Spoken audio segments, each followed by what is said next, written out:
Esse vídeo vai mudar completamente a forma que você enxerga o Bitcoin. Desde você que é bitcoinheiro mais raiz, que não quer nenhuma shitcoin na rede Bitcoin, até aquele shitcoinheiro que acredita que a shitcoin é melhor, ou seja, tem uma blockchain por fazer contratos inteligentes, é melhor do que a rede Bitcoin. Vai mudar completamente a forma que enxerga o Bitcoin. Desde o início do Bitcoin, era possível criar inscrições, ou seja, dados arbitrários na rede Bitcoin com uma função chamada OP Return. Uma atualização recente quer mudar a forma em que você faz, com que você escreve nesse OP Return na rede Bitcoin. Ou seja, essa atualização vai aumentar a possibilidade de você colocar dados arbitrários na rede Bitcoin. Então, OP Return é exatamente isso, né? É a possibilidade de você colocar dados arbitrários na rede do Bitcoin.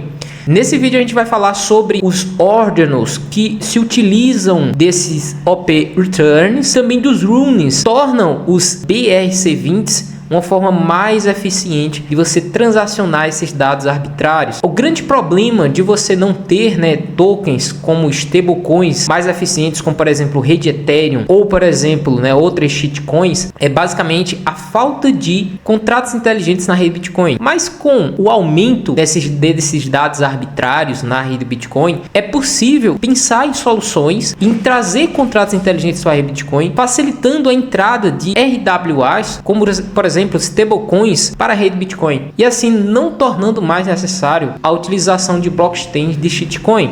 No final das contas, a boa parte das pessoas que acreditam em shitcoin como Ethereum vão perceber que essas outras redes não passavam de redes de teste para a implementação da rede Bitcoin. Nesse vídeo eu ainda vou te mostrar coisas que foram construídas no Bitcoin baseadas em AMM, que são DEX, por exemplo. Então, quando você constrói uma corretora descentralizada na rede Ethereum, por exemplo, como o Ethereum tem contratos inteligentes, basicamente ele se utiliza de um oráculo para dar estabilidade aos tokens, ou seja, a paridade, por exemplo, de um stablecoin ou de outros ativos de outras redes ou do mundo real para dentro de uma DEX. Ela se utiliza desse contrato inteligente para simplesmente dizer quanto que vale aquele token.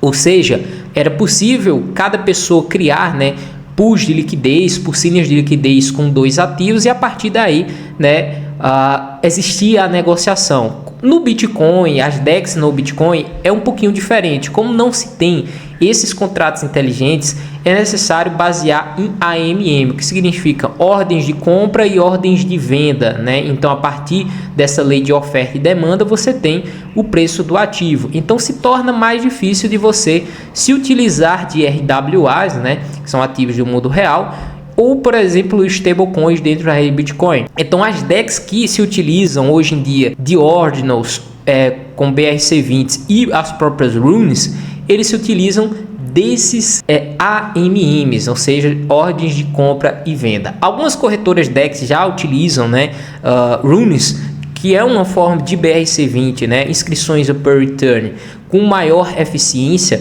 Elas utilizam oráculos próprios, então elas já têm esse mecanismo, só que dificulta de você conectar toda a rede em um oráculo só, por exemplo. Nesse vídeo eu quero mostrar para você que boa parte das transações de Bitcoin, ou seja, transações menores com baixo valor, já são utilizadas em Layer 2, como por exemplo a Light Network. Ora, eu não quero pagar, por exemplo, 50 centavos de dólar para transacionar 100 dólares em Bitcoin. No final das contas, é melhor utilizar uma Layer 2, como por exemplo a Light Network, do que utilizar simplesmente a camada base e ainda esperar 10 minutos para fazer essa transação. Eu ainda posso utilizar uma sidechain com compatibilidade com EVM, como por exemplo BitLayer, ou por exemplo próprios tokens de Bitcoin, CBBTC, dentro da base, por exemplo, que você não paga taxa alguma, Então é mais interessante utilizar essas segundas camadas, com sidechains, do que utilizar a própria Layer 1 do Bitcoin. O que resta agora para a Layer 1 do Bitcoin vai ser camada de liquidação final. Então, para você abrir e fechar canais em Lightning, para você abrir canais de sidechain, na verdade não são canais, mas são transações com grandes quantidades de valores, na blockchain do Bitcoin, em que você transaciona para a sidechain, ou seja, a sidechain é uma camada paralela. Vamos pensar aqui a blockchain do Bitcoin com os bloquinhos, a sidechain é uma camada paralela. Então, meio que você trava Bitcoin aqui em um bloco, por exemplo, em um UTXO, uma grande quantidade aqui, e esses Bitcoins serão transacionados em uma blockchain paralela, né, muito mais rápida, com certeza centralizada e etc. E quando esses Bitcoins retornam para a rede, eles retornam lá na frente, né, em um bloco posterior com o mesmo UTXO. Aliás, né, quando você vai transacionar, você envia para outro UTXO, né? Então, isso é uma sidechain. Já na Lightning, né, que é exatamente a camada 2, né, você tem por cima. Então, você trava aqui um contrato em um bloco, né, do Bitcoin, e você agora está fazendo transações off-chain, né, do Bitcoin, que de fato agora é Bitcoin, não vai ser token. Na sidechain você tem token de Bitcoin. Agora você está transacionando Bitcoin, frações ali de Bitcoin, com uma eficiência, uma rapidez muito grande, de forma off.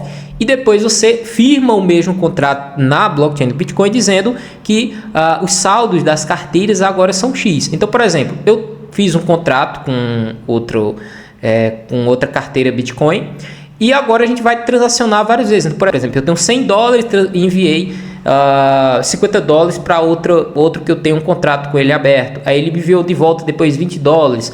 E quando a gente quiser fechar, né, esse contrato, né, dizer, olha, vamos fechar o canal, né, a gente fez tudo que a gente queria fazer, aí fecha o contrato. E agora, na blockchain do Bitcoin, será atualizado o saldo que permanecer em cada carteira, né, depois do final dessas transações tudinho. E isso mostra também, eu não queria nem falar nisso, mas veja só, porque esse vídeo vai ficar muito grande, né? Mas, por exemplo, você pode fazer essas transações off-chain sem internet. Então, muita gente dizendo, como é que eu vou transferir Bitcoin agora sem internet? Basicamente, você firma um contrato com outra carteira de Bitcoin off-chain, né? Claro que você não vai visualizar o saldo, porque você precisa de internet para ver essa visualização, mas o saldo foi enviado. Quando as duas carteiras conectarem à internet, que elas já estão conectadas diretamente à blockchain Bitcoin, o saldo será atualizado. Então é basicamente isso, você firma um contrato sem a necessidade de internet e a transação foi enviada. Eu quero começar aqui pela rede Bitcoin, que eu acho que fica mais interessante a gente entender essa atualização que está proposta aqui para o Bitcoin, né? E a partir daí a gente vê outras inscrições e aplicativos que estão sendo desenvolvidos na rede Bitcoin. Vê só. Aqui você tem a rede Bitcoin, né? Você pode visualizar isso na mempool do Bitcoin. E aqui dentro você tem, nesses blocos, acabou de passar um bloquinho legal, né? Você tem aqui o número de transações desse bloco, né? 3.023 transações. E aqui embaixo você tem a pool que conseguiu organizar essas transações no bloco e recebeu também a recompensa e as taxas de negociação. Vê só. Como essas 3.000 transações aqui dentro, parte dessas transações podem ser de OP Return. Como assim, né? Aqui, ó. Dessas transações aqui, ó, conteúdo do bloco recém-gerado. Interessante, aquele pegando um bloco perfeito, né? Que tem transações com OP Return.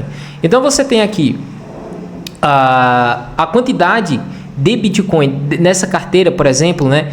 Que foi enviada para esse endereço aqui, ó, para esse endereço de destino, ó, tá vendo verdinho? Então foi para esse endereço aqui e inscrições OP Return.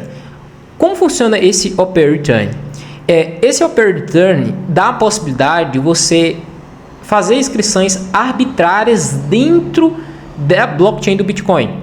Escrever uma mensagem, por exemplo, eu quero dizer, olá Satoshi Nakamoto. Então essa mensagem, olá Satoshi Nakamoto, vai justamente para carteira de destino, tá? Então, o que é possível fazer com esses dados arbitrários OP Return?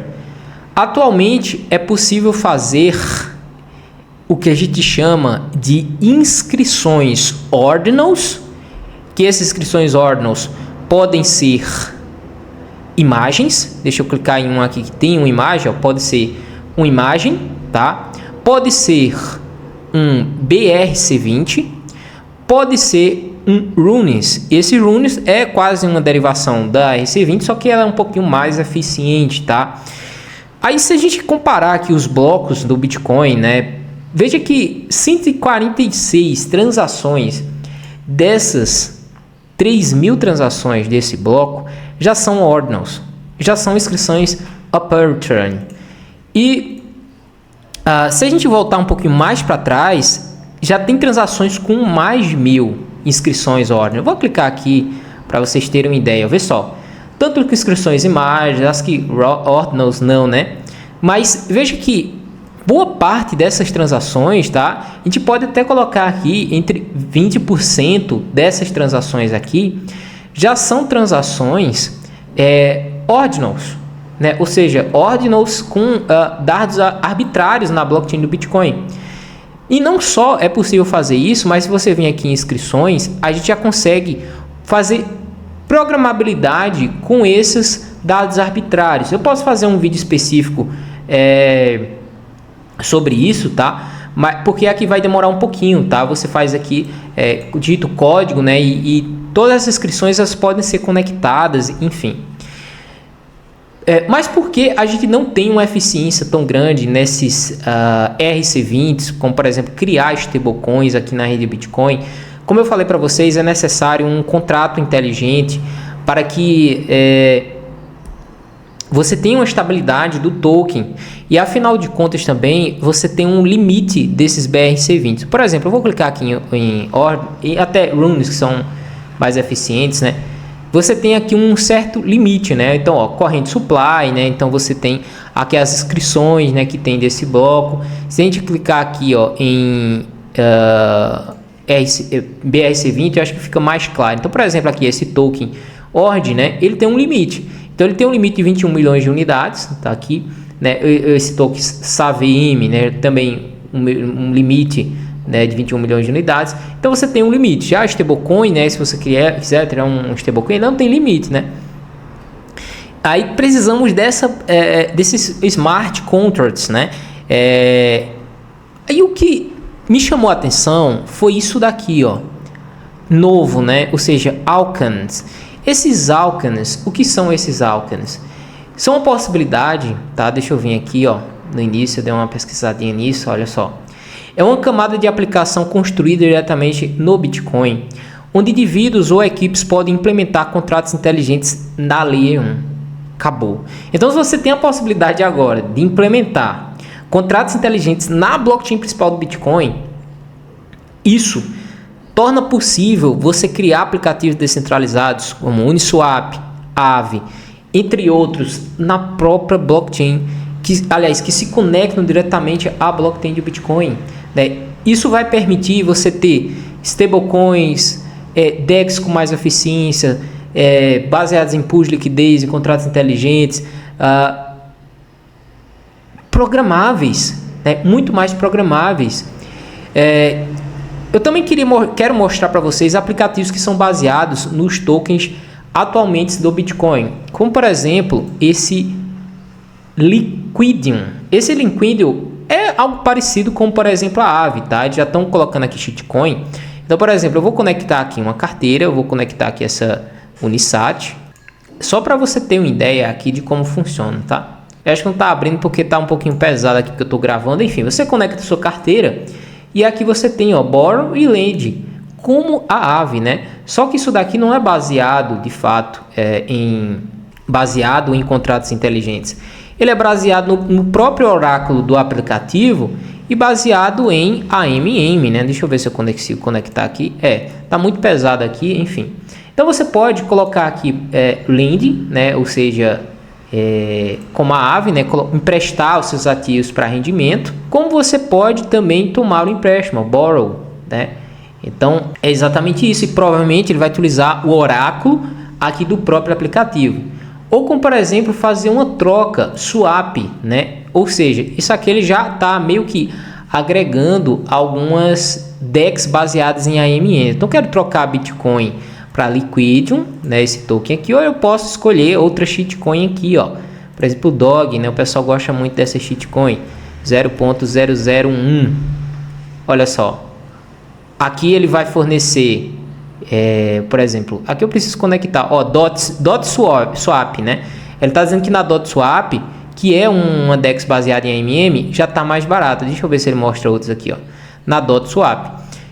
Aí esse daqui ele conecta aqui a outras DEX de Bitcoin, como por exemplo essa Dot Swap, Sem clicar aqui em Dot Swap, aqui você consegue, né, trocar também Bitcoin para DOG. Deixa eu ver se eu consigo conectar. Não, tá pesado aqui carregando, né? Então você conecta sua carteira e você vai fazer isso também. Nessa Dot Swap, claramente ele vai utilizar, né, um próprio pool, né? Então, por exemplo, você conecta a carteira aqui e faz pool de liquidez aqui, como é na Uniswap. Qual é o problema aqui? Como não tem contratos inteligentes, isso daqui vai fornecer de acordo com a oferta e demanda. Então você tem um ativo no mundo real, né, vai precisar de muitas ordens de compra, muitas ordens de venda para segurar a paridade de um ativo real, por exemplo, né? Não só essa Dot Swap, né? Se a gente clicar aqui, a gente já consegue ver também o volume, o TVL grande, ó. Então o volume das últimas 24 horas aqui já foi de 1 Bitcoin, né, dentro dessa Dot Swap, um TVL aqui de 2 milhões. Então, se tem uma demanda para isso aqui dentro, para o Bitcoin, né? Ou, por exemplo, essa outra DEX aqui, ó, por exemplo, eu já conectei aqui a carteira, então, por exemplo, aqui, ó, quero trocar aqui 0.001 Bitcoins, porque tá dando saldo insuficiente para essa DOG, por exemplo, né? Aqui ele pede uma taxa da mesma forma. Se a gente vir aqui clicar em pool, né, a gente consegue ver, né, a liquidez dessas pools, né? Então veja só, isso aqui é uma DEX, é um aplicativo já que se conecta à blockchain do Bitcoin, né? Por exemplo aqui, ó, DOG e Bitcoin, né? Vamos ver aqui, ó, o TVL, ó. Caramba, olha só, 249 mil dólares, né, aqui numa pool de DOG, uma shitcoin e Bitcoin, e o volume de troca aqui de 2 mil dólares, né? E para você fazer nessa pool, você recebe ali uma pequena taxa, né? Então veja, existe já uma demanda para você ter esses DeFi na rede Bitcoin, né? E qual é a atualização que querem se fazer, né, na rede Bitcoin? A atualização é o seguinte, ó, refere-se à proposta de remover os limites do campo Open Return do Bitcoin, o que pode permitir que mais dados sejam incorporados às transações. Essa mudança, claro que ela vai ser controversa, né? Algumas pessoas que não vão querer isso na blockchain do Bitcoin, outras que acham necessário, né? Com alguns desenvolvedores argumentando que pode levar a spam na blockchain do Bitcoin. Olha, inicialmente, quando criou, né, essas DEX do Bitcoin, a gente teve de fato taxas na rede Bitcoin extremamente altas. Acreditava, né, era que tinha um spam aqui na rede Bitcoin, foi um ataque. Mas na minha opinião, esses estresses na rede Bitcoin, elas têm que acontecer, porque aí a gente vai mesmo ter a certeza que o Bitcoin ele é resistente a esses ataques spam, né? Por quê? Se a gente não estressa a rede, pode acontecer que no futuro, em algum momento, tenha o estresse e a rede quebrar. Muitas shitcoins já quebraram simplesmente por ter esse estresse na rede. Por exemplo, Solana, teve muito tempo aí que todo estresse que tinha na rede, a rede travava, parava. Então, esse estresse na rede Bitcoin, ele é importante para a gente ver como que a rede vai se comportar diante disso, né? Voltando aqui para a atualização, enquanto outros defendem que pode expandir as possibilidades do uso do Bitcoin. Essa é a minha opinião, tá? Já existe o Open Return do Bitcoin. Você tem a possibilidade de aumentar essa possibilidade. Eu quero utilizar só a blockchain Bitcoin para transacionar Bitcoin. Ótimo, né? Então, você não vai ficar fazendo, utilizando, né, isso aqui que a gente chama, essas inscrições, né, inscrições arbitrárias na rede Bitcoin. Na verdade, você utiliza somente a camada base. Já a outra parte que tem demanda por isso, sim, né? Aí passa a utilizar, não agora em shitcoin, né? Ou talvez uma camada 2 mais eficiente no Bitcoin, ou no próprio Bitcoin, né? Então, por exemplo, limites atuais. Atualmente há um limite de tamanho para dados que podem ser inseridos no campo Open Return. Exatamente, então você tem um limite para isso. Com a atualização, agora você remove esse limite e você expande a possibilidade de ter mais possibilidades de dados arbitrários. Então, por exemplo, eu quero fazer uma quantidade aqui de inscrições de dados arbitrários aqui na rede Bitcoin. Eu não posso fazer muitas inscrições porque eu tenho um limite. Se eu tenho um limite, eu vou pagar mais para fazer isso. Então, por exemplo, eu quero fazer uma inscrição aqui, ó. Então, eu vou ter um custo. Esse custo aqui, às vezes, chega até $100, né? No mínimo, tá? No mínimo $100. Então, se a gente aumentar a possibilidade, né? A possibilidade dos arbitrários, talvez esse custo, né? Que chega a $100, ele seja até menor, né? Ou seja, a gente tem a possibilidade de 50 centavos, $1, né? Para você cravar uma imagem na rede Bitcoin. Então, isso vai trazer mais demanda para o Bitcoin e usabilidade na camada base. Isso é bom para todo mundo. Para quem investe no Bitcoin no longo prazo com a possibilidade de valorização, trazendo demanda para o Bitcoin, isso vai sim trazer mais valorização para a rede. Deixa eu ver o que a gente pode ver mais aqui, ó, né? Argumentos a favor, né? Alguns desenvolvedores defendem que a remoção de limite pode permitir novas aplicações para o Bitcoin. Exatamente. Então você tem aqui, ó, aplicações, né? Essas aqui que traz a possibilidade de contratos inteligentes na rede Bitcoin. Isso pode dar, por exemplo, a possibilidade de você travar, né, sidechains agora com conhecimento zero, né? Então você travar agora com conhecimento zero, você não depender aí de um centralizador, né, para você criar uma sidechain do Bitcoin, e você tem uma sidechain que conecta diretamente a Bitcoin sem a necessidade de você ter um centralizador, né? Então, aqui, né, que permite novas aplicações para o Bitcoin, como o armazenamento de informações adicionais em transações. Argumentos contra, né?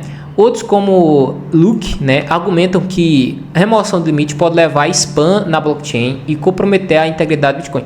Spam, pessoal, como eu falei, já acontece spam. Então, por exemplo, queremos quando iniciou, né, os BRC20, houve uma tentativa de ataque, mas eu vejo mais como uma tentativa de estressar a rede para ver o que acontece, né? Vamos estressar aqui a rede, vamos encarecer as taxas para ver se a rede suporta. E ela suportou, era isso que a gente queria na rede Bitcoin. O debate sobre a proposta é acesso e envolve vários desenvolvedores e membros da comunidade Bitcoin. A remoção dos limites ao per turn pode ter impacto significativo no Bitcoin. Tanto positivo quanto negativo, é importante que a decisão sobre a proposta seja tomada com cautela, considerando os possíveis riscos e benefícios. Exatamente, a gente tem que também uma possibilidade, é uma coisa que tem que, né, ser levada em consideração. A comunidade Bitcoin precisa ter uma discussão aberta e transparente sobre a proposta de sua implementação. Já outros, como Livecoin, já colocam manchetes do tipo: se a atualização for proposta, o Bitcoin está morto e etc. Com essa proposta, na verdade, não é o Bitcoin que vai morrer. Quem vai morrer são as outras altcoins, né, que se diziam melhor do que o Bitcoin. Porque agora, por exemplo, até outras redes que utilizam stablecoins, por exemplo, né, vão morrer. Não tem mais usabilidade para você utilizar outra shitcoin, outra rede. Você utiliza agora Bitcoin, né? Você vai ter uma nova demanda gigante, né? Com RWAs, stablecoins, você vai ter um caminhão de dinheiro entrando dentro do Bitcoin.